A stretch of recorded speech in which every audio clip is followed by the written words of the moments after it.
की उड्या मारून मारून ती जान्हवी बोलते की नाही, असं सान्न करून कोणतर असं काय काय कसली बाई आहे हिला, काय अक्कल बिक्कल आहे का नाही, कोणाबरोबर बोलतोय, काय बोलतोय, याचा थोडा तरी विचार करावा. ती नीचपणा आहे, तिला काहीच समजत नाही आपण कोणासमोर आहे आणि काय बोलतोय. आपल्याला सगळे पूर्ण महाराष्ट्राची जनता बघते. रामराम मंडळी, ज्ञानाची आणि एंटरटेनमेंटची भूक भागवण्यासाठी घेऊन आले तुमच्यासाठी नवीन एपिसोड. तर मराठी बिग बॉसच्या या वीक मधली सगळ्यात मोठी विलन आपल्याला जान्हवी आहे हे तर आता समजून चुकलंय. आणि आज शनिवार आहे, त्यामुळे रितेश देशमुख चांगलीच तिची कानउघडणी करणार आहेत, यात काही शंका नाही. या जान्हवीचं वागणं इतकं उद्धट आणि उर्मट आणि सध्या इतकं इरिटेटिंग दिसतंय की खरोखरच बघणारे प्रेक्षक सुद्धा जान्हवीला वैतागलेले असतील आणि लवकरात लवकर हिला बाहेर काढा अशी अपेक्षा मनामधून लोकांच्या येत असणार आहे, यात काही शंका नाही आहे. तर नक्की आज झालंय तरी काय, मी हे सांगतो. जान्हवी आणि निक्कीचा मेन टार्गेट आहे ती आर्या. आर्यावर काय माहिती, ते खूप पर्सनली तिला टार्गेट करतात, तिच्यावर जळतात की काय असंच वाटतंय. म्हणजे तिच्यासोबत वैभव किंवा अरबाजनी जरी बोललं, तिच्याकडे बघून स्माईल जरी दिली तरी यांचा जळजळाट व्हायला चालू होतो. निक्कीचं असं आहे की फक्त अरबाजने जर तिच्याशी काहीतरी बोललं किंवा विरोधी टीम बरोबर थोडंफार काही हसून वगैरे बोललं तर तिला त्रास होतो. पण जान्हवी, अरबाज असो, वैभव असो किंवा निक्की असो, त्यातल्या कोणीही दुसऱ्या टीमशी किंवा त्या आर्याशी बोलताना हसताना बोलताना दिसलं तर तिची तळपायाची आग मस्तकात जाते. ती आर्या ती तिच्या ग्रुपमध्ये काहीतरी बोलत होती, ते ऐकून इकडे जान्हवी आता उड्या मारायला सुरुवात करते. शिवाय तिला रागही असतो वैभव आणि अरबाजवर की ते तिच्याशी बोलत असतात, त्याबद्दलच ती ओरडून ओरडून नेहमीसारखंच बोंबलत असते.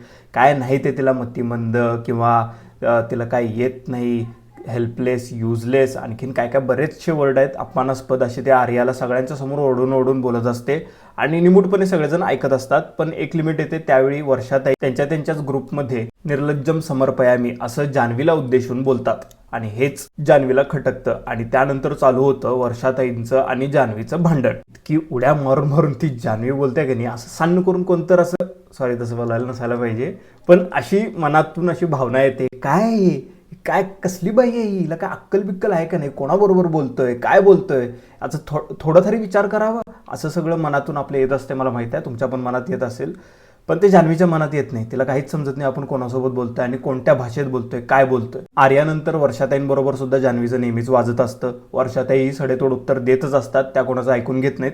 त्या त्यांच्या शुद्ध अशाच्या भाषेमध्ये बरोबर शालूतनं जोडे मारायचं काम ते नेहमी करत असतात. पण जान्हवीला हे काय सहन होणार आहे. ती वर्षाताईंना सरळ धमक्या द्यायला चालू करते. ताई तुम्ही माझ्या नादाला लागू नका, मी तुम्हाला वॉर्न करते, ह्याव त्याव असं सगळं बोलत ती धमकी देत असते सरळ. आणि जान्हवीच्या अशा या बोलण्यामुळे हा मुद्दा वाढू लागतो. एक वेळ अशी येते ज्यावेळी जान्हवी, तुम्ही कशाला येता इथं पोरांकडे असं केस उडवत, असं काहीसं खूपच अपमानास्पद ती वर्षाताईंना बोलते. झालं असं होतं की जान्हवीची आणि वर्षाताईंची जी भांडणं आहेत त्याच्या आधी वर्षाताईंचं आणि अरबाज वैभव यांची काहीतरी फुटेजवरून चेष्टामस्करी सुरू होती.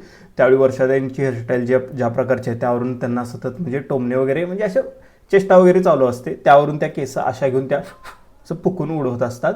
तर तेच जान्हवीने लांबून बघितलेलं असतं आणि त्यावरून जान्हवी वर्षाताईंसोबतच्या भांडणामध्ये तो मुद्दा उचलते आणि ते खूप वेगळ्यारित्या ती वर्षाताईंना बोलते. असं होत म्हणजे ते बघितल्यानंतर असं वाटते की ती सरळ वर्षाताईंच्या चारित्र्यावर चिखल उडवत आहे आणि जे की कोणच सहन करणार नाही. वर्षाताई तर स्पष्टपणे यावर जान्हवीला बोलतात की मी माझ्या नवऱ्यासोबत सुखी आहे, मला पोरांबिरांकडे जायची काही गरज नाही. म्हणजे जान्हवीने खरोखरच यावेळी पातळी सोडलेली आहे. वर्षाताईंना हे असं बोलायला लागले जान्हवीला. जान्हवीच्या बोलण्याचा सरळ अर्थ असा होतोय की वर्षाताई पोरांना कटवायला पोरांकडे केस उडवत जातात. किती नीचपणा आहे, तिला काहीच समजत नाही आपण कोणासमोर आहे आणि काय बोलतोय. आपल्याला सगळे पूर्ण महाराष्ट्राची जनता बघते, तिचं कसं काय एवढं साधं सोपं डोक्यात येत नाही.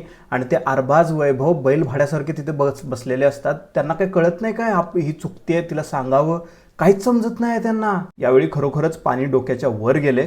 इतकंच हे तर झालंच, पण या व्यतिरिक्त ती ऍक्टिंग वरूनही वर्षाताईंना बोलते की त्यांना काहीतरी 3-4 ते जे काही अवॉर्ड्स मिळाले ते अवॉर्ड वर्षाताईंना देऊन चूक केली आहे असं काहीतरी ती वर्षाताईंना सरळ बोलते. त्यावेळी अंकिता, धनंजय हे सगळेजणच वर्षाताईंसोबत उभे राहतात, स्टँड घेतात आणि ते जान्हवीला सांगण्याचा प्रयत्न करतात की ती चुकीचं बोलते. पण जान्हवी कोणाचं ऐकत नाही. तिला वाटते ती स्वतःच बरोबर आहे, तिचं कधीच चुकणार नाही. पण ती चुकते आणि तिच्यासोबत जी टोळकी आहे 4 जणांची तीही चुकीची आहे. हे रितेश देशमुख नक्कीच आज शनिवारी संध्याकाळी समजावून व्यवस्थित त्यांच्या भाषेत सांगतील हीच अपेक्षा आहे. तुम्हाला काय वाटते कमेंट बॉक्समध्ये कमेंट करून नक्की कळवा. व्हिडिओ आवडला असल्यास व्हिडिओला लाईक करा आणि चॅनलवर नवीन असाल तर प्लीज कृपा करून सबस्क्राईब करा. 1000 सबस्क्रायबर्सचं टार्गेट आहे आपलं, लवकरात लवकर सबस्क्राईब करा. धन्यवाद.